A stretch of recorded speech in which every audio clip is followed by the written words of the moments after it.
समझ में आया? तो चलो एक बार स्टार्ट करते हैं। हम जो लाइट पढ़े पिछले चैप्टर के अंदर, उसके अंदर कौन-सा फॉर्म होता है? Wave form. और एक कौन-सा होता है? पार्टिकल। पार्टिकल को क्या कहते हैं? फोटोन।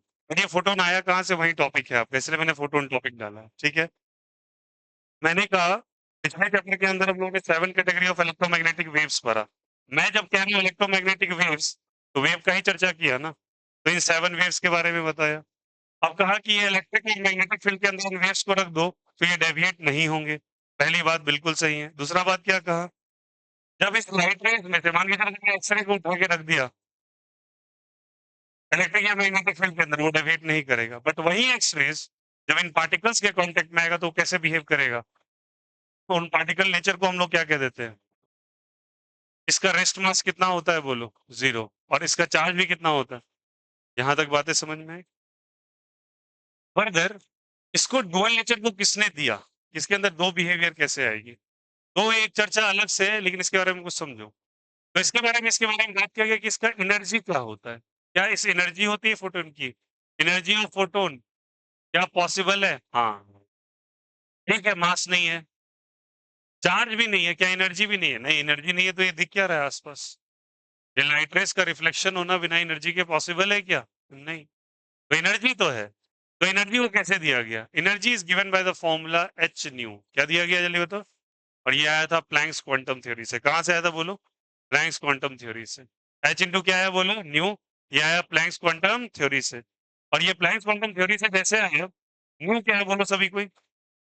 अरे बताया था। न्यू क्या है बोलो? Nu is a frequency. E क्या है बोलो? एनर्जी। न्यू फ्रीक्वेंसी है और ई क्या है बोलो? एनर्जी।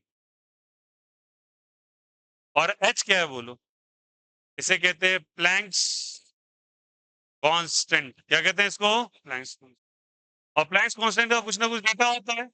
और क्या वैल्यू होता है बोलो इसका? 6.67 into 10 to the power of -34 joule into second. ये कहा एनर्जी ऑफ फोटोन कहलाता है, ठीक है? अब अगर मैं कहता हूं, सुनो सब कोई अच्छे से, अगर मैंने कहा आपको, अगर there are n photons, small n photons, बोलते देयर आर एन फोटोन्स, ऐसे ऐसे एन फोटोन हो जाए, तो क्या लिखोगे बोलो? ये किसी एक फोटोन का है। एन फोटोन्स का क्या लिखोगे बोलो? N into H into nu. अरे बोलो हाँ या ना? एक के पास एच न्यू एनर्जी, तो एन के पास कितनी एनर्जी? N into H into nu. कोई दिक्कत, कोई आपत्ति? न्यू का वैल्यू बचपन से जानते होगे, सी बाय लेमडा होता है। बोलो हाँ या ना? सी बाय क्या होता है? लेमडा। सी क्या है? Speed of light. लेमडा क्या है? वेवलेंथ। ठीक ना? इतना उम्मीद करता हूँ क्लास 10th में सबने पढ़ा है। सी इज व्हाट, जल्दी बताइए? स्पीड ऑफ लाइट कितना होता है? और 8 मीटर पर सेकेंड, ठीक है? एंड लेमडा क्या है बोलो? वेवलेंथ। लेमडा क्या है? यहाँ किसके वेवलेंथ के बारे में चर्चा चल रहा है? फोटोन का। किसका चल रहा है? फोटोन। तो ये फोटोन का वेवलेंथ होगा और स्पीड भी क्या होगा? फोटोन का ही। और फोटोन किसका नेचर है? लाइट का। ऑब्वियस ही बात है, वही उसी के नेचर का चर्चा चल रहा है। बोलो हाँ या ना? तो फोटोन के हम नेचर के बारे में बात कर रहे हैं, तो ये इज इक्वल टू क्या लिखेंगे? एन एच सी बाय क्या चीज? Lambda. N h C by क्या चीज? लेमडा। ठीक है? यहाँ तक कोई दिक्कत, कोई आपत्ति? यू की जगह लिख दिया सी बाय लेमडा। आगे यहाँ पे आप बताइए एन क्या है, जल्दी बताओ? N is a number of photon, ठीक है? अगर हम एनर्जी पे चर्चा करें तो ई का वैल्यू क्या है मेरे पास, बोलो सब कोई? H new. आया है क्या? न्यू। न्यू को हम लोगों ने लग दिया further c by lambda. Energy का वैल्यू मेरे पास एच सी बाय लेमडा आया, ठीक है? एच का वैल्यू फिक्स है, कितना है बोलो सबको फिर से? 10 टू द पावर ऑफ -34। और सी का value 3 into 10 to the power of 8। Wavelength अंक वाला मिलेगा। सारे पार्टिकल्स का वेवलेंथ सेम है या डिफरेंट है बोलो? सारे वेव्स का वेवलेंथ सेम है या डिफरेंट है? डिफरेंट है ना? कितना है बोलो? नहीं पता। मैंने एक डेटा बताया था ना आपको, यहाँ से यहाँ तक लाई करता है। बोलो यार, 60 डब्बे बनवाए थे। 60 डब्बे में ये नहीं था radio wave, x rays, gamma rays, सबका वेवलेंथ का डेटा दिखाया ना? मैं आपसे एग्जैक्ट नहीं पूछ रहा, रखने की बात ही नहीं है। वेवलेंथ बस इतना पूछ रहा हूँ, डिफरेंट है या सेम है? वेवलेंथ अलग अलग है, बट एच और सी का वैल्यू कभी चेंज होने वाला नहीं है। और एच और सी का वैल्यू चेंज होने वाला नहीं है। तो याद रखिएगा, एक डेटा याद रखोगे, अभी दिमाग में बैठा लेना। एनर्जी का वैल्यू जब कभी आपको कैलकुलेट करना है तो ये मोटा सा डेटा है। ये डेटा क्या होगा देखो यहाँ से, भाई बंद कर उसको अबे कालिदास इधर।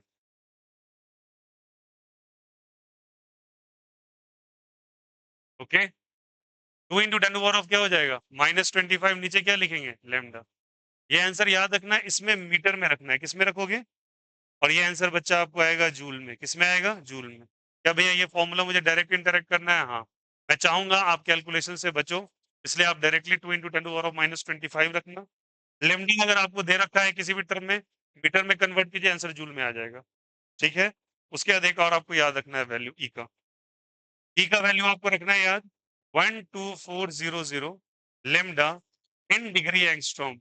इन डिग्री क्या रखोगे, एंगस्ट्रॉम। तो ये रिजल्ट इलेक्ट्रॉन वोल्ट में आएगा।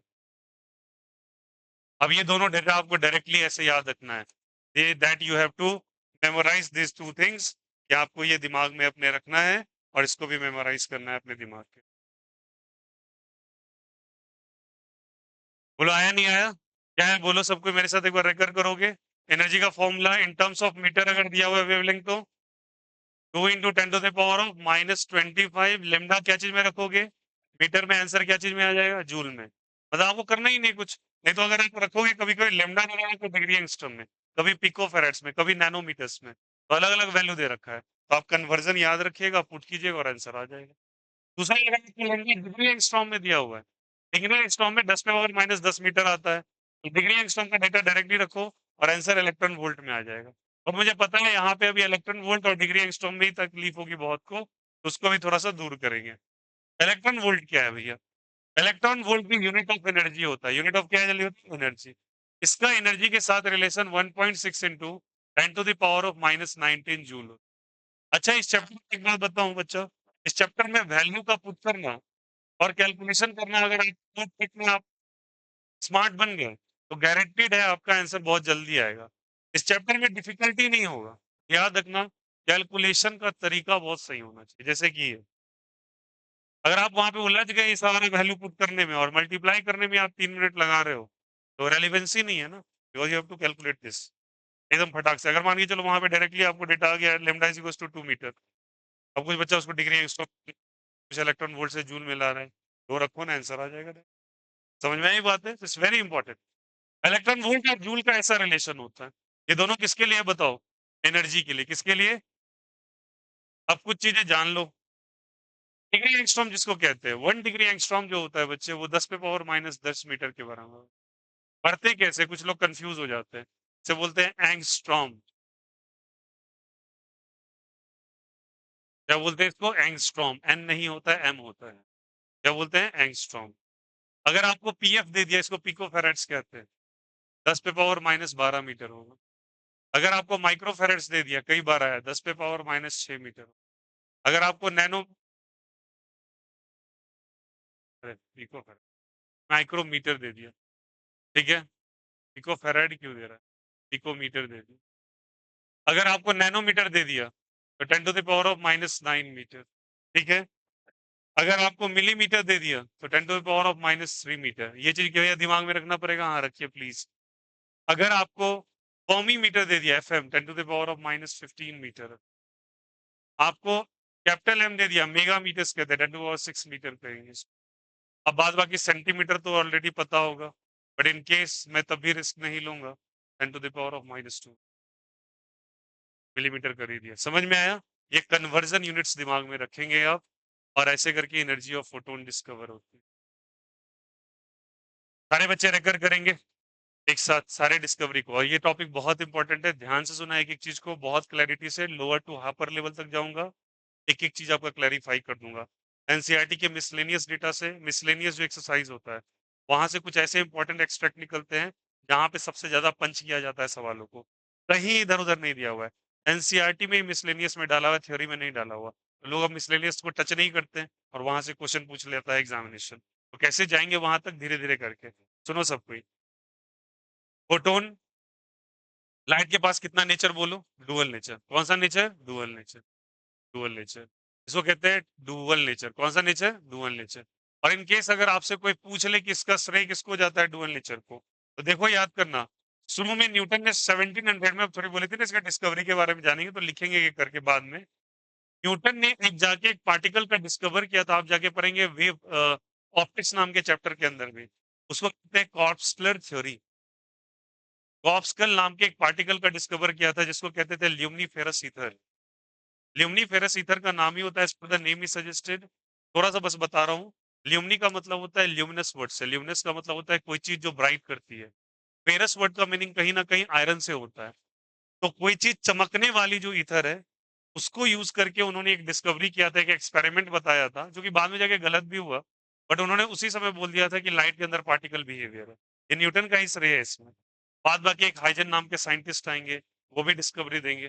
करते करते करते करते अल्बर्ट आइंस्टीन आएंगे, जो कि मॉडर्न थ्योरी देंगे, जिनकी इक्वेशंस अभी आप लिख रहे थे। जो ग्राफ बनाया, सब अल्बर्ट आइंस्टीन का देन है।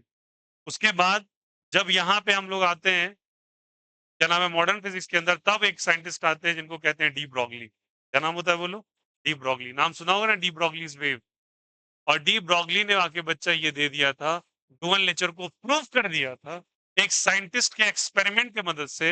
And that experiment was called as a Davisson Germer experiment. इसी चैप्टर में आएगा, डेविएशन एंड जर्मर एक्सपेरिमेंट। आगे चल के इसमें चर्चा करेंगे। तो अगर कोई आपसे पूछ ले बाय चांस, ये जीके जीएस वाला सवाल, कि भैया ये नेचर कहाँ से फाइनली डिस्कवर हुआ, the name of the scientist is de Broglie. उन्होंने दो बिहेवियर दिया था, the particle and the wave behaviour. उन्होंने डी ब्रॉगली वेवलेंथ भी डाला था, जो चैप्टर नंबर 2 क्लास 11 में भी दे रखा है, केमिस्ट्री के अंदर। ठीक है। और उसके बाद फाइनली एक एक्सपेरिमेंट होगा जो फिजिक्स में पढ़ाया जाता है और आपको पढ़ना भी है, डेविएशन एंड जर्मर एक्सपेरिमेंट। और ये एक्सपेरिमेंटली प्रूव करके दिखाएंगे कि इसके अंदर पार्टिकल नेचर क्यों है। तो इस चैप्टर के एंड में ये सब करेंगे हम लोग। ठीक है। तो कैसा नेचर है बोलो? Dual nature. वेव नेचर के बारे में आपने बहुत सारी बातें पढ़ी, जितनी प्रॉपर्टीज आपने इससे पहले वाले चैप्टर के अंदर पढ़ी है, वो सब वेव नेचर के ऊपर था। याद करो, सी बराबर under root of mu naught into epsilon naught. E naught by B naught का रेशियो सी के बराबर पढ़ाया था ना। B square by mu naught, energy density. अरे यार, 7 या 8 प्रॉपर्टीज लिखवाए थे इलेक्ट्रोमैग्नेटिक वेव्स के, तो वो वेव था। अब कौन सा है बोलो? पार्टिकल। पार्टिकल को ही हम क्या कह देते हैं बोलो? सबको ही फोटोन कह देते हैं। ये फोटोन का बिहेवियर है। फोटोन में बोलिए, क्या फोटोन इलेक्ट्रिक और मैग्नेटिक फील्ड के प्रेजेंस में डेविएट होता है क्या? नहीं। क्या वो किसी पार्टिकल के इंटरेक्शन में आएगा तो डेविएट करेगा क्या? हाँ, करे। पार्टिकल के इंटरेक्शन में आएगा, वही तो बोल रहा, पार्टिकल के इंटरेक्शन में आएगा तो क्या करेगा? वो डेविएशन शो करेगा। बिना पार्टिकल के वो डेविएट नहीं कर सकता। इसी को हम लोग क्या कह देते हैं? फोटोन। उसके बाद क्या इसका मास होता है अपना? नहीं। अच्छा, क्या इसके पास ये रेस्ट में मास नहीं होता? रेस्ट में मास का मतलब क्या है, अभी जाके समझेंगे। यहाँ पे मासेस का दो चेंजेस आएगा। मास जब रेस्ट में अलग होता है और चलता है तो अलग होता है। मासेस बदलता है, और यही अल्बर्ट आइंस्टीन की सबसे बड़ी डिस्कवरी थी, E is equal to m C square. जो आप लिखते हो E is equal to m C square, but real equation क्या है पता है? M is equal to E by C square. अब तुम बोलोगे कि नहीं, मैथमेटिक्स के अनुसार क्रॉस मल्टीप्लाई कर दीजिए तो एक ही चीज हो जाता है। नहीं होता एक चीज, बिल्कुल डेफर्ड है, बताऊंगा अभी चल के। E is equal to m C square भरे क्रॉस मल्टीप्लाई करके इक्वेशन है, but actual equation was E by C square is equal to m. अब समझेंगे सर क्यों लिखा है उन्होंने। तो अल्बर्ट आइंस्टीन ने इस बात को कहा है कि किसी भी पार्टिकल को इतना स्पीड दे दो जो कि स्पीड ऑफ लाइट के आसपास है, तो उसका मास बदलने लगेगा। हालांकि आज तक ऐसा कोई प्रोपेलर बना ही नहीं जो स्पीड ऑफ लाइट को टच करे। पर ये बात सब एटॉमिक पार्टिकल्स पे कहीं ना कहीं सही, कि सब एटॉमिक पार्टिकल्स का स्पीड ही इतना तेज होता है। जैसे इलेक्ट्रॉन की स्पीड ले लो आप, 2 × 10⁻⁶मीटर पर सेकेंड, बहुत ज्यादा है। हाईली स्पीड मूविंग चीजों पे ये सब एप्लीकेबल, इसलिए यहाँ रेस्ट मास लिखते हैं। जब आप रुके हुए हैं तो आपका मास अलग है, जब आप चल रहे हैं तो आपका मास अलग है। हमारे और आपके लिए ये बात एप्लीकेबल नहीं है, सब एटॉमिक पार्टिकल्स के लिए एप्लीकेबल है। ठीक है। उसके बाद energy of photon, given by the formula E is equal to h nu और h C by lambda. H c का प्रोडक्ट लिखो, मैथमेटिक्स है। या तो 2 × 10⁻⁻25, लेमडा को मीटर में पुट कीजिएगा, आंसर जूल में आएगा। या 12,400, 12,400, लेमडा को एंगस्ट्रॉम में पुट कीजिएगा, आंसर इलेक्ट्रॉन वोल्ट में आएगा। और ये आपका पूरा का पूरा फोटोन का डिस्टेंस। ठीक है यहाँ तक? अब सुनो एक बहुत इंटरेस्टिंग सा फैक्ट। क्या इलेक्ट्रिक फील्ड या मैग्नेटिक फील्ड अकेला लाइट को डेविएट करने की कैपेसिटी रखता है? सोच के बताओ। यहाँ पे इतने वायर्स जा रहे हैं, करंट दौड़ रहा है, कहीं से ऐसा हो रहा है कि लाइट रेस एक तरफ अपने आप डेविएट हो रही है? नहीं। छोड़ दो यहाँ पे, या तो आप बोलोगे भैया उसके ऊपर कोटिंग की हुई है, आप ही ने बताया था इसको क्या कहते हैं। बाहर में जो लाइट रेस वायर जा रही है वो तो लाइव वायर्स होती है ना, तारे के ऊपर कोई कोटिंग थोड़ी रहता है, ज्यादातर वो लाइव वायर्स लाइव होती हैं। इलेक्ट्रिक फील्ड का तो काफी ज्यादा वहां पे रहना चाहिए, इलेक्ट्रिक फील्ड बहुत ज्यादा होना चाहिए। तो क्या सूर्य की सारी किरणें तार के आसपास चली आती हैं क्या? मैंने क्लियरली लिखा है इलेक्ट्रिक और मैग्नेटिक फील्ड के प्रेजेंस में डेविएट नहीं होता। बट एक बहुत इंटरेस्टिंग फैक्ट आया था, और अभी जाके उस बात को हम लोग करेंगे भी जब ये बोर्ड खाली हो जाएगा तब। वो क्या कहा गया, भले लाइट इलेक्ट्रिक और मैग्नेटिक फील्ड के प्रेजेंस में डेविएट ना हो, बट लाइट रेस का इम्पैक्ट ग्रेविटेशनल फील्ड के कारण होगा। इसको भी प्रूव करेंगे। ग्रेविटी इम्पैक्ट डालेगा लाइट पर। तो आपको अजीब नहीं लग रहा? सोचो, लाइट रेस दौड़ रहा है, लाइट रेस हर जगह जाता है, बट ये प्लैनेट्स के पास क्यों आ रहा है? सुबह ऐसा क्या होता है कि लाइट रेस कोई चीज खींचते हुए क्यों अर्थ की तरफ चला आता है? आप बोलोगे उसका रोटेशन होता है, रिवॉल्यूशन होता है, ब्ला ब्ला ब्ला, ऐसी कुछ नेचर है। हाँ, याद रखिएगा, लाइट रेस या फिर photon suffers certain impact due to gravitational field. कौन सा फील्ड के कारण, जल्दी बताओ? Gravitational field. और बहुत ही शानदार सवाल नीट में पूछा गया था इसके ऊपर, फ्रीक्वेंसी में चेंज किया गया था, one of the toughest question में से एक आया था इस चैप्टर से उठ के। तो वहां से photon suffers certain impact due to gravitational field, ये स्टेटमेंट सही है। Whether it will going to suffer from the electric and the magnetic field, answer is no. It will never going to suffer from the electric and the magnetic field, because only it going to suffer the impact due to electric and magnetic field whenever these photons are going to directly interact with some kind of charge particles, alpha, proton, neutron नहीं, electrons जिसके पास charge है, उसके interaction में आके अपना nature बदल सकता है ये। ठीक है, बट खुद इंटरेक्शन नहीं बदल सकता। तो क्या लाइट अगर अकेला रहे, ग्रेविटेशनल फील्ड उसको बर्बाद कर सकता है या उसके ऊपर इम्पैक्ट डाल सकता है? इम्पैक्ट मतलब उसके नेचर को चेंज कर सकता है। Answer is yes, gravitational field is responsible. Right this point with star mark. अभी इसको प्रूव करते हैं ऐसा क्यों हो।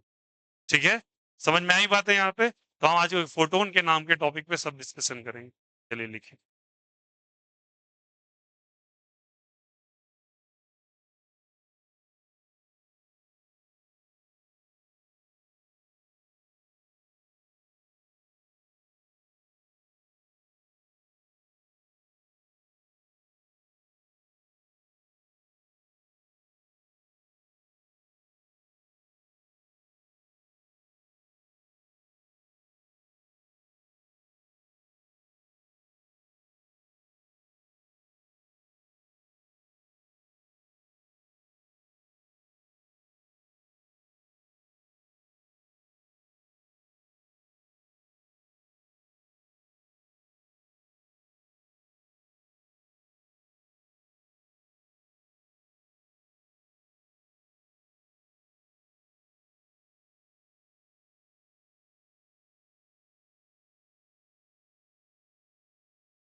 जैसे पॉइंट बाय पॉइंट लिखा है वैसे आप भी लिखना सारे पॉइंट्स।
चलिए लिखा सबने?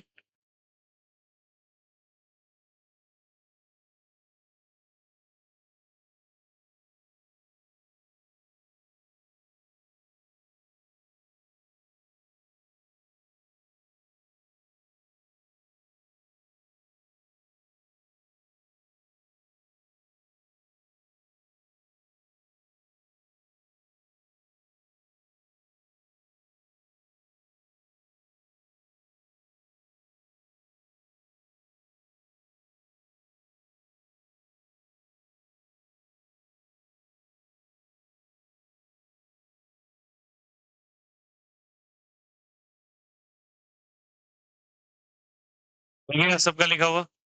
Now look here, photons suffer certain impact due to gravitational field का मीनिंग क्या है? ये ग्रेविटेशनल फील्ड के कारण कैसे सफर करेगा? कर लिया आप लोग कॉपी? कर लो।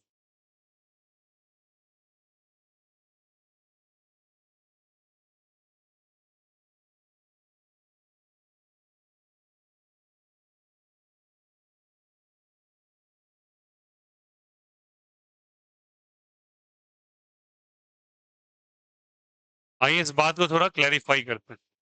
तो देखो, जैसे फोटोन का है, इसके केस को समझने के लिए थोड़ा सा और डेप्थ में जाओ तब समझ में आएगा। एक टर्म आएगा that is called as a relativistic concept of energy. सुनना, कहते हैं पार्टिकल के पास दो तरह की, सॉरी, किसी भी मैटर के पास दो तरह की एनर्जी होती है।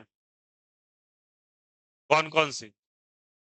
Energy is actually given by two forms, that is p into सी का square plus m nought into c square का स्क्वायर। क्या मीनिंग हुआ, समझाते हैं सब कुछ। p इंटू सी का स्क्वायर होता है that is the kinetic energy. कौन सी एनर्जी? काइनेटिक। ये कौन सा नया काइनेटिक एनर्जी भैया? और ये क्या है? This called as energy due to rest mass. Due to कौन सा मास, जल्दी बताइए? Rest mass. अब काइनेटिक एनर्जी तो आप लोग भैया आज तक सुनते आ रहे हो कि भैया जो काइनेटिक एनर्जी होता है वहां पे हम भी स्क्वायर रहते हैं। पी इंटू सी का क्या मामला है बताते हैं। पी क्या है पहले? P stands for the momentum. कैसे बोलो सब कोई? And c is the speed of light. Seed word जल्दी बताओ। अग्रीड। एम नॉट क्या है? Rest mass. कौन सा मास? अभी बताओ, कुछ कुछ फ्रेश पढ़ाया। क्या फोटोन का अपना रेस्ट मास होता है? जीरो होता है।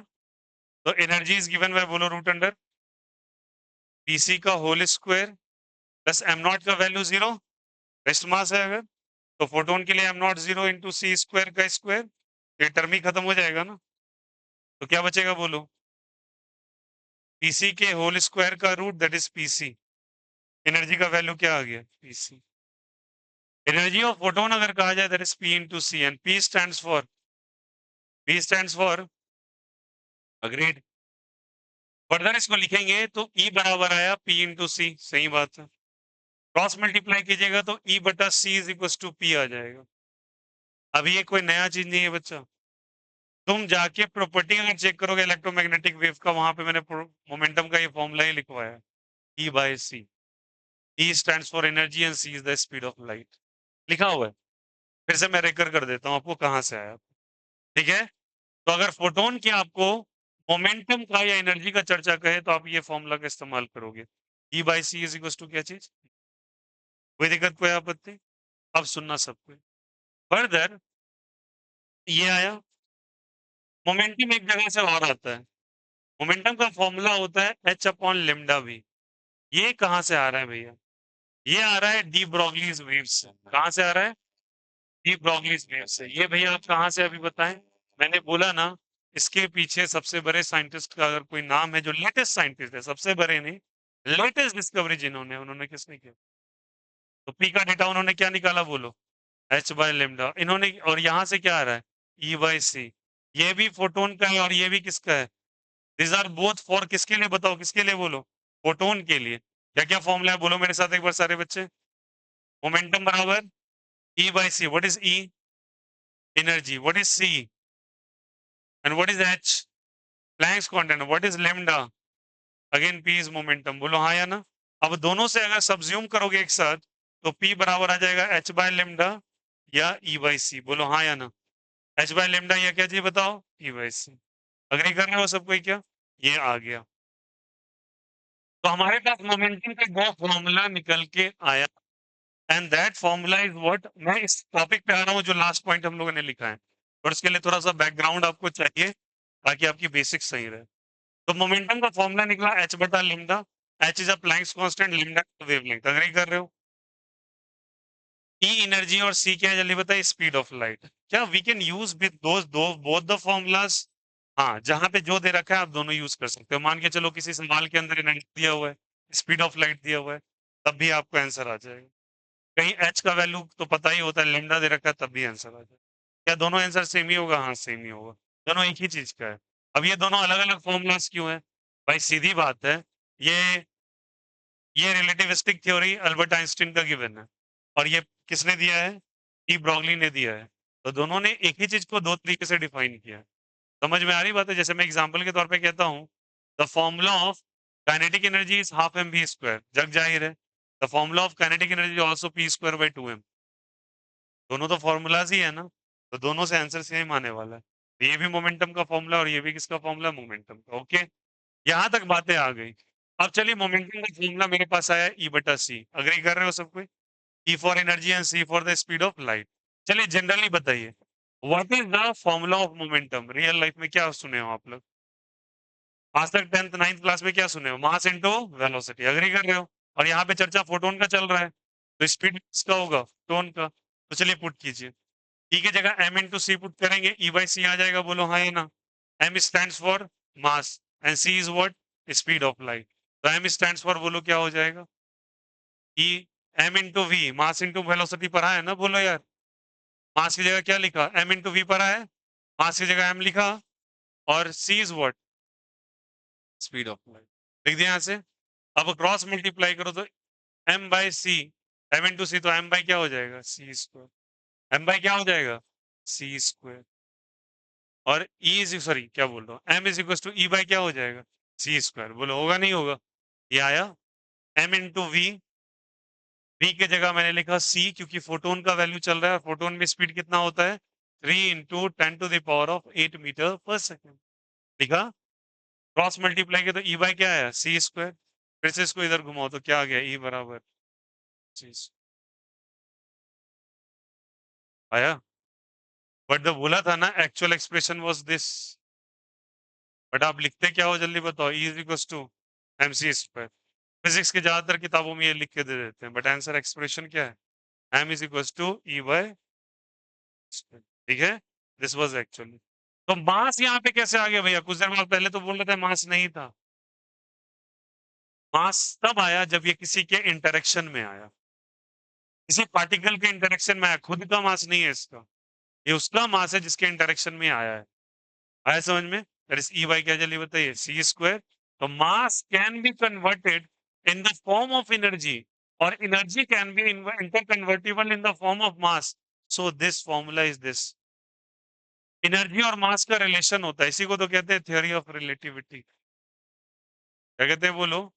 Theory of relativity. और इसको अगर डिटेल में पढ़ेंगे तो ऐसे लिखा रहता है, relativistic concept of mass. Concept of क्या जल्दी बताइए? मास। रिलेटिविटी कॉन्सेप्ट ऑफ क्या जल्दी बताइए? मास। ये एक्चुअल फॉर्मूला है, बट इसको क्रॉस मल्टीप्लाई करके ये बुक्स में लिखा रहता है। ठीक है, time is equal to E by C square is the right one. अब इस पे आप जाके चर्चा परिचर्चा कभी गूगल विकिपीडिया करोगे तो आपको बहुत डिटेल से इंफॉर्मेशन मिल जाएगी। ठीक है, चलो। रिलेटिविस्टिक कॉन्सेप्ट ऑफ एनर्जी यहाँ पे आ गया, और ये वाला लिखा हूं। अब सुनिएगा, यहाँ तक बातें सही हैं। अब हम लोगों ने कहा था कि ग्रेविटेशनल फील्ड के प्रेजेंस में ये इंपैक्ट होता है। क्या इंपैक्ट होता है? चलिए समझते हैं इसको। आते हैं ग्रेविटेशनल फील्ड में क्या होता है। अगर हम ग्रेविटेशनल फील्ड को कंसीडर कर लें, ग्रेविटेशनल फील्ड, क्या ग्रेविटेशनल फील्ड के अंदर क्या लाइट जाके इम्पैक्ट करेगा क्या? चलिए समझते हैं। ये मान लो अर्थ का सरफेस है। किसका सरफेस है? अर्थ। ठीक है। अर्थ का अगर सरफेस है और इसका हाइट यहाँ से यहाँ तक h है, कितना हाइट है जल्दी बोलो? और मान के चलो एक फोटोन का एनर्जी यहाँ पे मैंने देखा और एक फोटोन का एनर्जी यहाँ पे देखा। ये लाइट रेज आ रही है और लाइट रेज यहाँ भी प्रेजेंट है। This are the photon.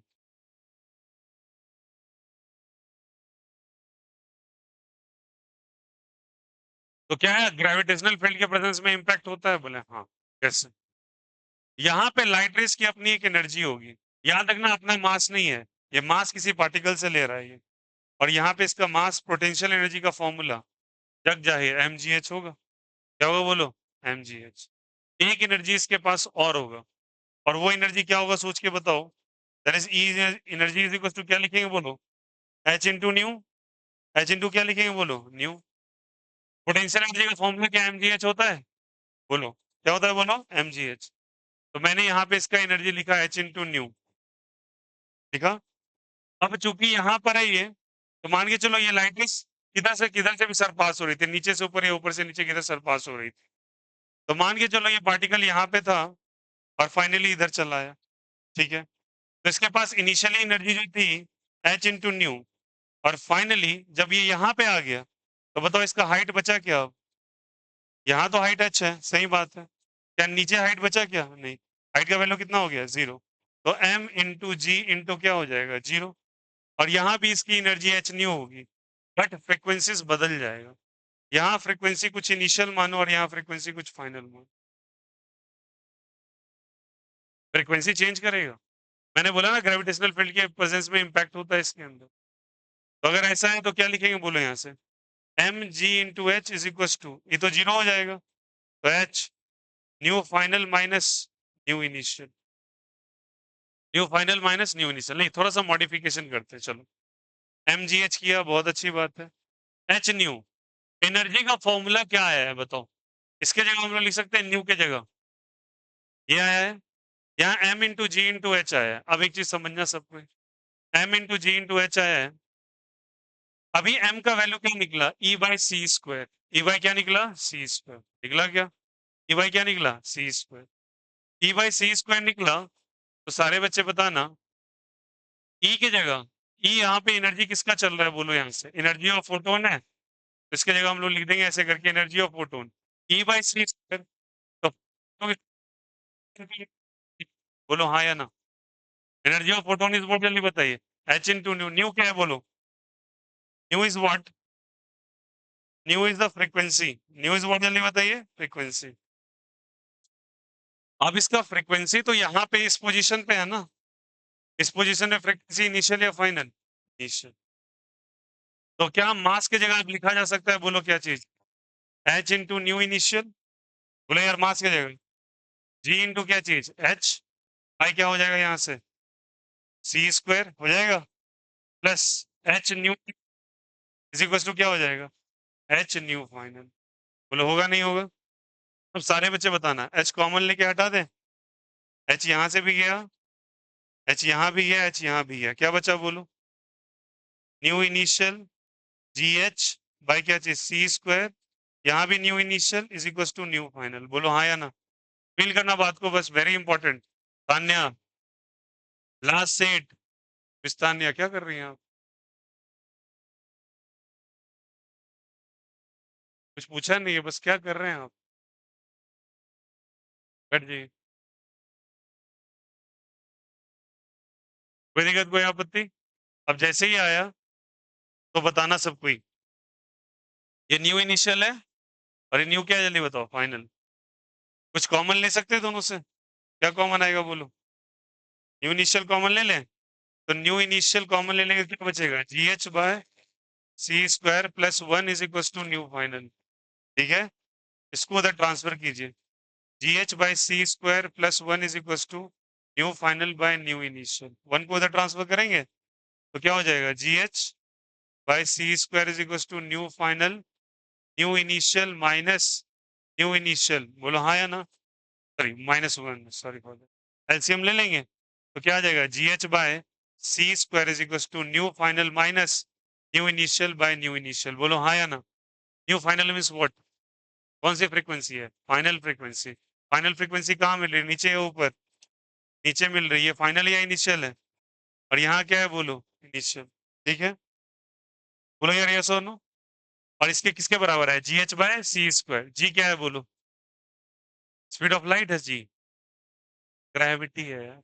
कितना वैल्यू होता है स्मॉल जी का? ये तो उम्मीद कर सकते हैं यार। 9.8 मीटर पर सेकेंड स्क्वायर। बोलो हाँ या ना। सी क्या है? एच क्या है? हाइट है। अब बताओ, nu final minus nu initial by nu initial आया? Nu final minus nu initial by nu initial. अब दोनों साइड अगर आप 100% से मल्टीप्लाई करो, कितने परसेंट जल्दी बताओ? तो क्या आ जाएगा? Nu final minus nu initial by nu initial into कितना परसेंट? 100%। बोलो हाँ या ना। Final frequency minus initial frequency by initial into 100%। Frequency में बदलाव आ रहा है या नहीं आ रहा? आ रहा है ना। तुम्हारे अभी नंबर कुछ और थे, बाद में तुम्हारे कुछ नंबर और हो गए। तुमने एक टेस्ट में दिया, तुम्हारे 20 स्कोर हुए, दूसरे टेस्ट में तुम्हारे 30 स्कोर हुए। तो कितने परसेंटेज से तुम बढ़े?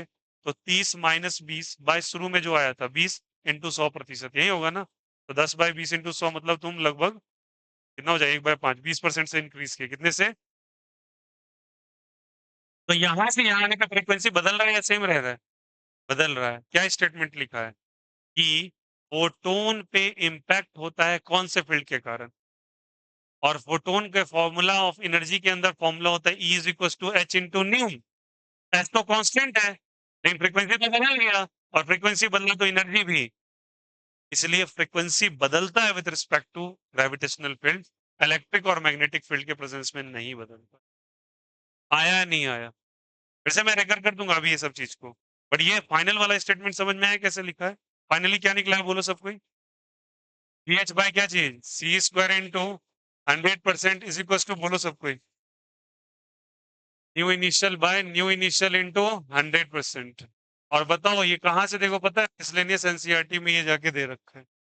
अब कुछ महानुभाव को ये लगता है कि मैं कुछ एक्स्ट्रा पढ़ाता हूँ। मैं कुछ एक्स्ट्रा नहीं पढ़ाता, मैं वो पढ़ाता हूँ जो किताबों में दिया हुआ है। लोग किताबें पूरा पढ़ाते ही नहीं, तो मेरी गलती थोड़ी है इसमें। मेरा क्या गलती है इसमें? आप लाइए बुक, में दिखाता हूँ बुक में कहाँ पर। और उन्होंने किताब ही नहीं पढ़ा। अभी देखो कुछ कुछ देर पहले मैंने एक बच्चे से पूछा था, have you are solving the maths में मिसलेनियस बना रहे हो? तो बच्चे ने बोला नहीं बना। मैंने उनको इंस्ट्रक्शन दे कि आप मिसलेनियस बनाओ। क्योंकि लगभग 30 से 35 मार्क्स के मिसलेनियस से केवल सवाल आए थे मेरे बोर्ड्स के टाइम पर।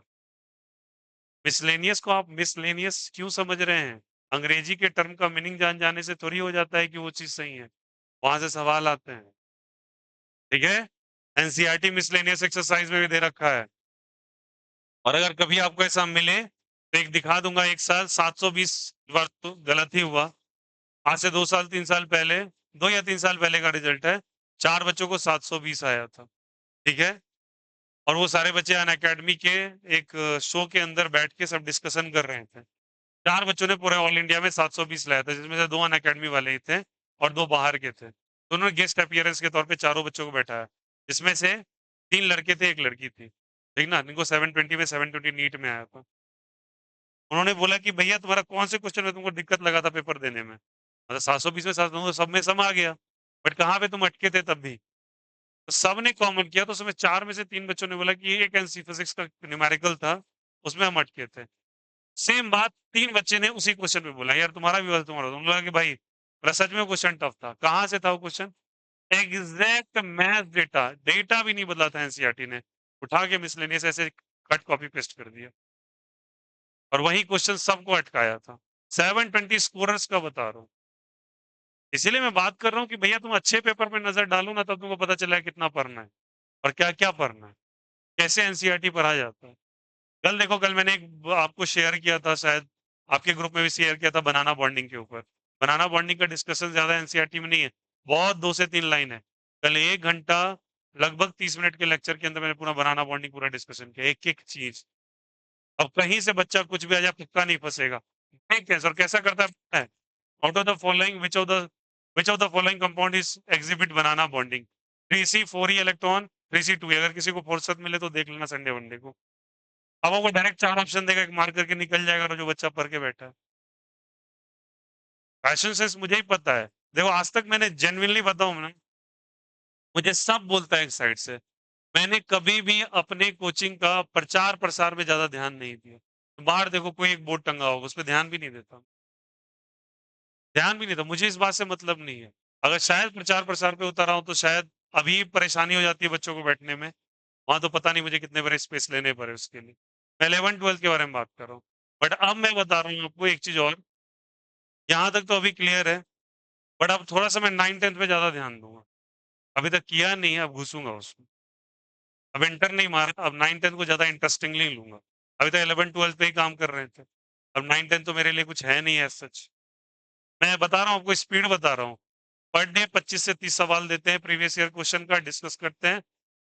गोबर से गोबर बच्चा भी अगर आता है ना, मैं किसी को क्लेम नहीं कर रहा, जो पढ़ ही नहीं रहा उसके बारे में बोल रहा हूँ, वो बच्चा भी एटलीस्ट 30 में से 25 सवाल लगा के आता है डेली। और 30 साल अगर तुम फ्रीक्वेंसी जोड़ लो, एक महीना के अंदर 900 सवाल। कितना आप बनाएंगे, कितना बनाएंगे? अभी से उन लोग का एक चैप्टर बन चुका है पूरा। अभी इसको बनाते बनाते बना 3 बार बना जाएगा किताब को। कितना बोर्ड उड़ लेगा? जितना चाहेगा वहीं घूम फिर के आएगा, फिर से बन जाएगा बच्चा। बनाते बनाते बच्चा खुद बोलता है भैया इतना बार ट्रैकर हो रहा है क्वेश्चन। बनाओ, अच्छी बात है, बनाओ। अब तो मुझे उसमें एंटर करना है, थोड़ा सा अभी नहीं, थोड़ा ऑनलाइन और थोड़ा ऑफलाइन थोड़ा करेंगे, एंटर करेंगे। बेहतर ये है क्योंकि वहां पे जरूरी है कि बोर्ड्स में स्कोर करना ही सच जो एक वो पता नहीं बच्चे को झूठ का ना एक, जैसे आप लोग भी 10th में पढ़े होंगे, मैं भी पढ़ा था, बड़ा डरा दिया गया था 10th बोर्ड के टाइम में। चला क्या है, बट रियली अगर बच्चा को बता दिया जाए ना 10th बोर्ड इतना भी टफ नहीं है नंबर लाना, इतना पेशाया जाता है। 3 से 4 महीने का गेम है। आई थिंक अक्टूबर या मिड अक्टूबर में बता दे तो इनकेस किसी बच्चे का है तो, विद एक reasonable fees structure, to be very honest बहुत कम फीस स्ट्रक्चर के अंदर मैं एक क्रैश कोर्स जनरेट करूंगा 3 महीने का बस। 3 महीने के अंदर सब कुछ खत्म कर दूंगा इधर से उधर सारा, जो बच्चा जनरेट करेगा, लेकिन 9 10 का आप में तो नहीं कर सकता एक्सपेरिमेंट, ये पॉसिबल ही नहीं। पॉसिबल इसलिए नहीं है क्योंकि इट्स नॉट दैट इजी। मेरे इक्वेशंस को आके का एक सिमेट्री में बैठ जाना नहीं पॉसिबल होगा ना। बच्चा अपने अपने डिफरेंट माइंडसेट का होता है। बट 9 10 के लिए लाइक बहुत इजी, 10th के लिए स्पेशल। समझ में आया कैसे? अब सोचो, जो 720 में 720 स्कोर कर रहा है और वो बोल रहा है कि यहाँ पे दिक्कत हुआ था, और वो साला दिक्कत सबका एनसीईआरटी मिसलेनियस से ही था। तो आप 4 बुक पढ़ लिए और जो बुक पढ़ना था वहीं छोड़ के चले गए, बस हो गया। इसीलिए शायद मैंने आपको बुक भी रिकमेंड किया है, बता मैं रियली बता रहा हूँ। एमटीजी एमटीजी में क्यों कहता हूँ? ओनली बिकॉज एमटीजी के आगे आप जब कभी देखोगे ना, बड़े बड़े अक्षर से इन्होंने एनसीईआरटी लिख रखा है। और मुझे कोई रीजन नहीं था इस बुक को, 10 किताब मेरे पास आते पब्लिकेशन वाले, बुक्स देके जाते हैं, बोल देता ये बना लो अगर मेरा बेनिफिट होता तो। आपको जहां से लेना है ले लो, 10 बिकॉज ऑफ एनसीईआरटी। जो जो बच्चा बना के गया है वो सेलेक्ट भी हुआ है। गोल इंस्टीट्यूट का नाम सुना है ना आपने? पटना में, पटना में गोल के अंदर एमटीजी स्ट्रिक्टली रिकमेंड करके पढ़ाते हैं, आप पता कर लीजिएगा। और वहां के जो डायरेक्टर है बीपी सिंह, उनको जो किताब देने जाता था वहां पर, वो मेरे से मिलने के लिए जब यहाँ पटना से यहाँ पे आया तो बोला बीपी सिंह सर के पास भी हम जाते हैं, और वो वहाँ के गोल के डायरेक्टर हैं, वो भी रिकमेंड करते हैं इस बुक को बनाने के लिए। तो बेवकूफ थोड़ी बैठा हुआ है जिसने रिजल्ट बना रखे हैं इतने सारे, टू बी वेरी ऑनेस्ट बेवकूफ थोड़ी बैठा हुआ है वो। इस कारण से please do it, it's very important. समझ में आ गया कैसे? तो यहाँ पे आपको लिखा है new final minus nu initial, तो चलो एक बार इसको रेकर कर देते हैं। हो सकता है थोड़ा कंफ्यूजन हुआ हो। सुन लेना, रिलेटिविस्टिक कंसेप्ट तब होता है यूज बच्चा जहां पे हम एनर्जी के कन्वर्जन के बारे में देखते हैं। कन्वर्जन मतलब कहीं कहीं मास शिफ्ट ऑफ होता है एनर्जी में, और एनर्जी शिफ्ट होता है किसमें? मास में। हमारे और आपके लिए ये बात पॉसिबल नहीं है कि अगर हम दौड़ के घर चले जाएं तो हमारा मान के चलो बॉडी एनर्जी में कन्वर्ट हो गया, ऐसा पॉसिबल नहीं है। बट छोटे पार्टिकल्स जिनका मास बहुत कम है, जैसे कि इलेक्ट्रॉन प्रोटॉन और न्यूट्रॉन को ले लो। इलेक्ट्रॉन का मास का डेटा कितना ही होता है? 9.1 into 10 to the power of -31 kg। मतलब जीरो के बाद 31 जीरो लगेगा तब जाके कुछ 91 आएगा। समझ में आया? अब इतने छोटा डेटा को अगर काफी ज्यादा वेलोसिटी दे दो, वेलोसिटी लगभग इतनी कि स्पीड ऑफ लाइट के आसपास हो, मतलब 2 into 10 to the power of 6 meter per second होता है स्पीड। हाई स्पीड और मास बहुत कम, तब आपका हो सकता है, पॉसिबिलिटी ऐसा है कि आपका मास एनर्जी में डायरेक्ट कन्वर्ट होने लगे। हमारे आपके लिए नहीं होगा क्योंकि हमारा स्पीड बहुत कम है और मास बहुत ज्यादा है। समझ में आई बात है? इसलिए एप्लीकेबल नहीं होता। अब चलिए आइए थोड़ा समझते हैं। एनर्जी का फॉर्मूला कहता है पी इंटू सी का square, plus M not C square का होल स्क्वायर। ये किसके कारण आता है? Rest mass. सारे बच्चे बोलेंगे ये किसके कारण? Kinetic energy. P stands for, C for, M not for rest मास।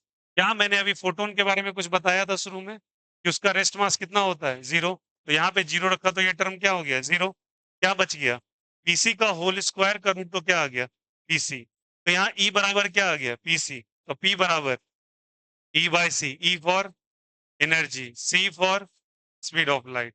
और पी का एक फॉर्मूला डी ब्रोगलीज वेव से आता है, ये भी हम प्रूव करेंगे आगे चल के। हम एक टॉपिक पढ़ेंगे मैटर वेव। मैटर वेव में डिटेल से डिस्कस करूंगा ये कहाँ से है। एच बाय लेमडा आया, वो सेकंड पार्ट है इसी चैप्टर का। तो पी बराबर या तो एच बाय लेमडा या M by C, according to the requirement आप इसको पुट करके निकालोगे। ठीक है, ये हम लोग लाइट के पार्टिकल बिहेवियर का चर्चा कर रहे हैं। ठीक है, उसके बाद हम लोगों ने लिखा P is equals to E by C और E के जगह P की जगह लिखा M into C. Again the question arises, how does the mass comes here? It is not the rest mass. Rest mass के लिए term M not use किया गया, वो तो जीरो हो गया। ये मास किसके कारण आता है? ऐसा मानो कि ये लाइट रेज रास्ते में बहुत सारे इलेक्ट्रॉन के झुंड से मुलाकात कर लिया, तो उनके मासेस को ये मास का बिहेवियर लिया है। ये मास नहीं लिया, मास का कैसा लिया है? नेचर लिया है। मास खुद में एक टॉपिक है, ऐसा वो लोग मास से प्रॉपर्टी ले लिया है उससे। और एम का वैल्यू कितना निकला है? E by C square. ठीक ना? तो actual expression is M is equal to E by C square. देखोगे जो फिजिक्स के कुछ ज्यादा इंफॉर्मेशन वाले जानकार होंगे वो आपको ये बोलेंगे। नहीं तो नॉर्मली इज इक्वल टू क्या लिखा रहता है? एम सी स्क्वायर। ठीक है, ये तो सुने ही हैं आप सबको। अब उसके बाद मैंने कहा कि ग्रेविटेशनल फील्ड के अंदर जब फोटोन मान के चलो एक लाइट को, जैसे मान के चलो वो लाइट का बीम है, वो लाइट का बीम जाके टकराया ग्राउंड से, जैसे मैंने ऑन किया, तो क्या उसके फ्रीक्वेंसी में बदलाव हुआ? हाँ बदलाव हुआ। तो ये फ्रीक्वेंसी का बदलाव हम क्यों नहीं फील कर पा रहे? क्योंकि आपके न्यूरॉन सिस्टम इतने ज्यादा सेंसिटिव नहीं बनाए गए हैं कि आप छोटे छोटे लाइट के फ्रीक्वेंसी के बदलाव को पकड़ लो। आपका ब्रेन 3 से 4% वर्क करने के बाद रुक जाता है, वो नहीं जा पाता। मैंने एक शायद मूवी के बारे में बताया, लूसी नाम का एक मूवी था, जिसके अंदर 100% ब्रेन का यूज कर लेती है वो लोग। तो कहते हैं इंसान अगर 10%, 20%, 12% ब्रेन का यूज करे ना, तो वो इसे ये सब चीज डिटेक्ट करने लगेगा कि कोई फ्रीक्वेंसी का बीम चेंज हो रहा है। ऐसे नहीं होने वाला, तो छोड़िए। मास कितना हो गया? M G H. यहाँ पे एच न्यू इनिशियल, यहाँ पे हाइट कितना हो गया? 0। अब ये क्या लगा है भैया? ये भैया कंजर्वेशन ऑफ एनर्जी लगा है। क्या लगा है बोलो? Of energy. Well and good. Mass का मैंने फॉर्मूला यहाँ से लिखा, h nu initial by C square लिख दिया। एच सबसे कॉमन लेके हटा दो, न्यू इनिशियल कॉमन ले लो, कॉमन ले लिया, इसको यहाँ से ट्रांसफर कर दिया। न्यू फाइनल बाय क्या आ गया? New initial. 1 को ट्रांसफर कर दिया, एलसीएम ले लिया, कैचे से मल्टीप्लाई कर दिया, 100%। This is the change in frequency. What is that? बताइए। Change in frequency of the light. अब क्या कुछ क्लैरिटी आ रही है कि लाइट का इम्पैक्ट किसकी वजह से हो सकता है? ग्रेविटी की वजह से। पर इलेक्ट्रिक और मैग्नेटिक फील्ड लाइट का कुछ बिगाड़ नहीं सकता। आया समझ में? ग्रेविटी। तो क्या भैया ग्रेविटेशनल पुल कहीं पे बहुत ज्यादा हो जाए तो लाइट का इम्पैक्ट बदल सकता है? हाँ, क्योंकि फ्रीक्वेंसी में जब बदलाव ही हो रहा है तो लाइट बदलेगा ही बदलेगा। ठीक ना? तो याद रखना, ग्रेविटी के पास इतनी कैपेसिटी होती है, ग्रेविटी को जितना कमजोर माना जाता है, वहां पे वो अपनी ताकत को दिखा रहा है कि वो फ्रीक्वेंसी ऑफ लाइट को बदलने की भी ताकत रखता है। आया समझ में?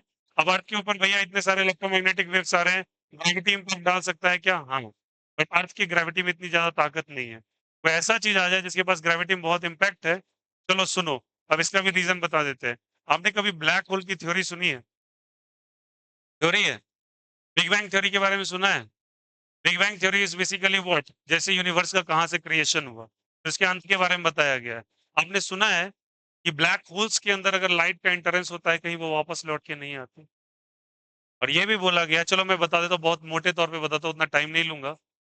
जब कभी कोई स्टार आपके आसपास का कंस्टिलेशन जो होता है, तारों का झुंड, उसमें से अगर कोई तारा अगर मरने के कगार पे आ गया, मतलब उसके अंदर मरने का कगार का मतलब बहुत सिंपल वर्ड में कि उसके अंदर का फ्यूजन और फिजन रिएक्शन खत्म होने वाला है। अब वो बुझ रहा है, मान के चलो एक गैस स्टोव की तरह जल रहा है, और वो आग कभी ना कभी तो बुझेगा। कब बुझेगा? जब उसके अंदर न्यूक्लियर रिएक्शंस बंद हो जाएंगे। जैसे कि हमारे नियर बाय स्टार हमारा सन है, तो कहा जाता है सन कभी ना कभी जाके एक टाइम पर खत्म होगा, उसके अंदर की रिएक्शन, उसकी सारी हाइड्रोजन गैस खत्म हो जाएगी, वो जब बुझ जाएगा। अब वो बुझेगा तो सबसे पहले क्या होता है, डेड स्टार्स के बारे में रीड किया गया है, क्योंकि ऐसे ऐसे सन बहुत सारे कॉन्स्टिट्यूशन में प्रेजेंट है, और वो तो बहुत दूर है। सबसे नजदीक कौन है? सन। सन क्या होगा, पूरा का पूरा ब्लैक होना चालू होगा, और उसके अंदर एक ब्लैक होल सा क्रिएट होगा। और वो ब्लैक होल इतनी ज्यादा ग्रेविटेशनल पुल को रखेगा कि आसपास की सारी चीजों को वो खींच लेगा और वो अर्थ को भी ट्रैप करेगा अपने तरफ। ये थ्योरी के ऊपर कभी आप देखना, बहुत सारी मूवीज भी बनी हॉलीवुड में। अब जैसे वो ट्रैप करके अंदर की तरफ खींचेगा, अब सोचो उसकी ताकत कितनी है। ब्लैक होल के अंदर कोई लाइट भी अगर चला जाए ना, तो रिफ्लेक्ट होके वापस नहीं लौट। ग्रेविटी का एक बहुत अच्छा इम्पैक्ट है वहाँ। बट ये सब बहुत शोध वाली चीजें, मतलब लाइक डिस्कवरी की चीजें, बहुत इस पे काम चल ही रहा है अभी तक। बोला ना, 1947 अगर हम आजाद हुए थे, तो 1932-35 में, जहां पे शायद हमारे देश का संविधान लिखा जाना शुरू हुआ था, ठीक ना, 1935 में ही कुछ चीजें ऐसी आई थी जिसको 1950 के अंदर इम्प्लीमेंट किया गया है कॉन्स्टिट्यूशन में, ठीक ना। तो वो जो इम्पैक्ट रहेगा, तो उस समय सोचो डिस्कवरी चल रही है 1935 में, जहाँ इंडिया आजाद हो रहा है, और उस समय ऐसी थ्योरीज आ रही है निकल के। तो ज्यादा दूर तो है नहीं, 100 साल पुरानी बात है लगभग। वो भी कम ही है, 100 भी नहीं हुआ यार, लगभग 80-85 ईयर्स पुरानी बात है। और 80-85 ईयर्स पुरानी, तो इसमें डिस्कवरी आज भी चले, बहुत सारे डिस्कशन है। तो आप मॉडर्न फिजिक्स के अंदर एंटर कर गए हो, इसलिए इसका मॉडर्न फिजिक्स नाम है। कोई दिक्कत, कोई आपत्ति, तो कॉपी कर लीजिए सारे को।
हो गया क्लियर सभी को?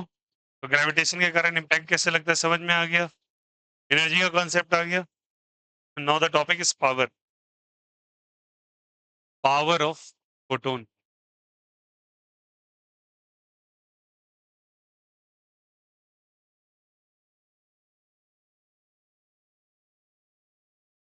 What is the formula for power? Power का फॉर्मूला क्या होगा?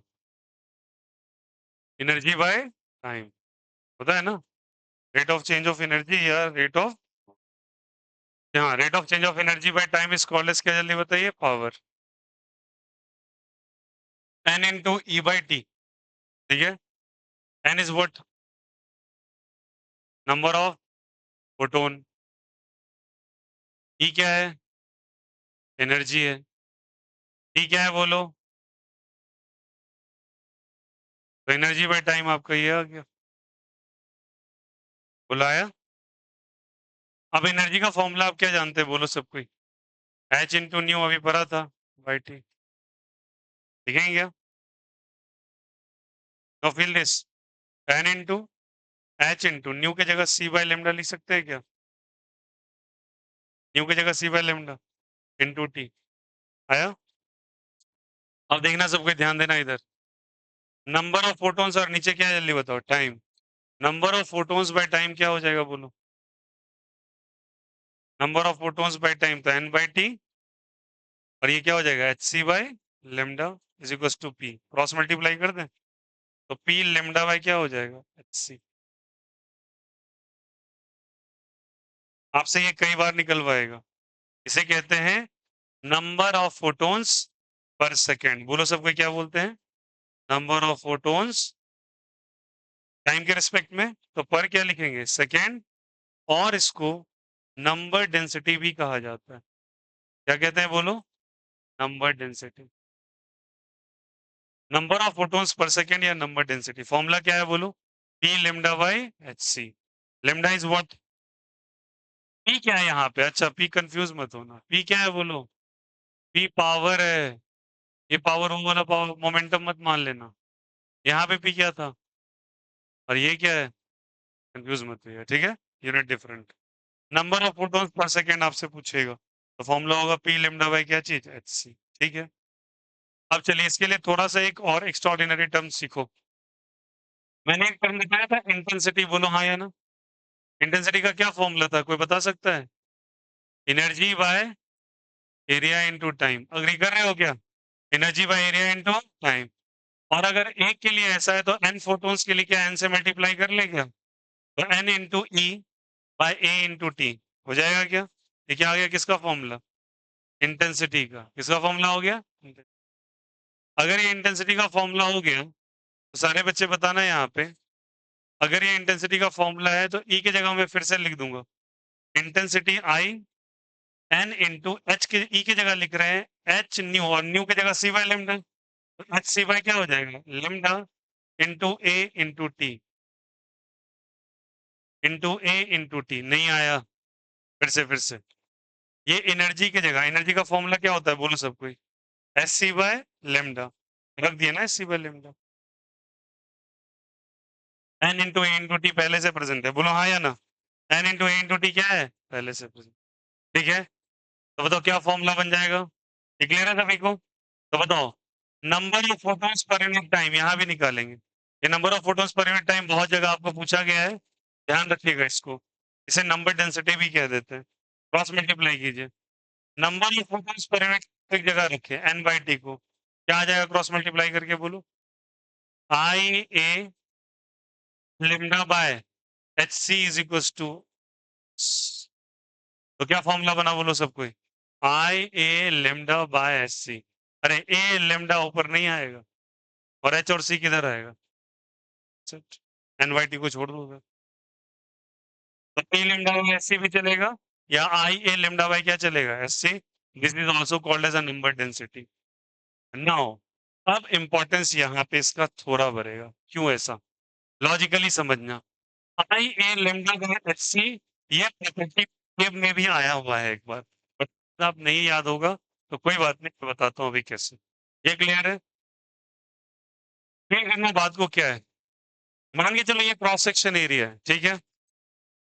यहाँ से certain amount of light rays cross कर रही है, ठीक है, ऐसे क्रॉस कर रही है। All the light rays are passing through this area. बोलो हाँ या ना। तो मैं पूछूंगा इस एरिया से कितने फोटोन्स गिवन टाइम इंटरवल के अंदर या 1 सेकंड के अंदर क्रॉस कर रहे हैं। तो आप फॉर्मूला बताओगे, आई A lambda by H C. और मान लो कि इसका एरिया अगर ये सर्कुलर शेप है तो बताओ इसका रेडियस आर दे रखा तो इसका एरिया कितना हो जाएगा, पाई आर स्क्वायर। बोलो हाँ या ना। गंदा करने के लिए रेडियस दे देगा वो, एक ही जगह आप पाई आर स्क्वायर रख दो, वेवलेंथ गिवन होगा एच सी, आपको पता ही है, ठीक है। अब सुनिए सब कोई, ऐसा दे दिया। अगर मैं इसी को डायग्राम को थोड़ा नेक्स्ट वे से समझना, these are the photons, these are not, जल्दी बताइए। Now feel the diagram. अगर मैं इसी डायग्राम को थोड़ा ऐसे ड्रॉ करता तो क्या बताओ सारे फोटोन्स क्या उससे पास हो रहे हैं क्या? नहीं, एक भी फोटोन उससे पास नहीं हो रहे हैं क्या? नहीं, नहीं हो रहे पास, सारे फोटोन क्रॉस करके चले गए। तो इसमें अगर पूछा जाए यहाँ पे एन बाई टी का वैल्यू अगर पूछा जाए तो यहाँ जीरो हो जाएगा, पास ही नहीं किया। एन बाई टी का वैल्यू यहाँ पे पूछा जाए तो क्या हो जाएगा बोलो, इट इज वही आई ए लेमडा बाय एच सी, ठीक है। अब बताओ इसी को मैं थोड़ा सा टिल्ट करके रख दूं, ठीक है, ना परपेंडिकुलर है ना पैरेलल, ठीक है। अब ये लाइट रेस इस तरीके से पास ऑन हो रहा है या फिर लाइट रेस ऐसे पास हो रहा है, तो आपको क्या करना है, ट्राई टू अंडरस्टैंड। तो याद करो मैंने बताया था आपको, अगर इस तरीके से पास हो रहा है तो इसका एरिया वेक्टर कुछ ना कुछ होगा। इसका एरिया वेक्टर जो भी होगा, ऐसा करके थोड़ा सा इसका टिल्ट, देखो इसका एरिया वेक्टर इधर होगा क्या, सरफेस के परपेंडिकुलर, याद आया, एरिया वेक्टर सरफेस के परपेंडिकुलर, फ्लक्स टॉपिक में पढ़ाया था ना। तो देखो क्या करना है आपको, यहां से एक कंपोनेंट ले लो इसका और यहां से एंगल ले लो थीटा, क्या ले लो, एंगल थीटा। ए का इधर कौन सा कंपोनेंट आएगा बोलो, ए कॉस थीटा, कौन सा कंपोनेंट आएगा, आपको वही कंपोनेंट लेना है जो इंटेंसिटी या फोटोन के डायरेक्शन में, और फोटोन के डायरेक्शन में क्या है बोलो, कौन सा है बोलो, ए कॉस थीटा। सारे बच्चे बोलना, अगर ये ए कॉस थीटा है तो इस ए को रिप्लेस कर दो बस, क्या है बोलो, एन बाई क्या चीज टी इज इक्वल टू क्या लिखोगे, आई, और ए की जगह क्या लिख दो, ए कॉस थीटा इनटू लिम्डा बाय क्या हो जाएगा, एच सी। ये सब के लिए एप्लीकेबल, कैसे एप्लीकेबल हमें समझाते हैं। आपको कौन सा कंपोनेंट लेना है एरिया का, जो फोटोन के डायरेक्शन में, और कौन सा कंपोनेंट है, कॉस थीटा, वेरी गुड। तो बताओ यहाँ से एरिया वेक्टर यहाँ पे बनाओ, यहाँ एरिया वेक्टर बनाओगे तो ये ऐसे बनेगा एरिया वेक्टर, बोलो हाँ या ना। यहाँ भी एरिया वेक्टर ऐसे बनेगा। अब बताओ एरिया वेक्टर और फोटोन के बीच में कितने का एंगल है बोलो, एरिया वेक्टर और फोटोन के बीच में एंगल कितने का है बोलो, 0 डिग्री। अग्री कर रहे हो क्या, बताओ यहाँ पे कॉस जीरो रखोगे, अरे बोलो हाँ या ना। एरिया वेक्टर इधर ही है, फोटोन भी इधर ही है, इधर का वैल्यू कितना है, जीरो, कॉस जीरो का वैल्यू 1, नहीं आ जाएगा। और यहाँ पे कितना डिग्री, कॉस 90 का वैल्यू 0, इस कारण से। तो एक्चुअल फॉर्मूला क्या बना बोलो सबको, I into A cos theta into lambda by H C. और ये फ्लक्स की तरह है, किसके तरह है बोलो, फ्लक्स की तरह। क्या इस फॉर्मूला में किसी को कोई दिक्कत कोई आपत्ति, पावर में एक्चुअली ये फॉर्मूला जानना आपको बहुत इंपॉर्टेंट है, that is the number frequency का formula, the power of photon, और साथ ही साथ लिख देना नंबर डेंसिटी, क्या लिखोगे बोलो, कोई दिक्कत कोई आपत्ति, सबको समझ में आया यहाँ से। तो फाइनल फॉर्मूला हमारा निकला I A cos theta lambda by H C, चलिए लिख लीजिए।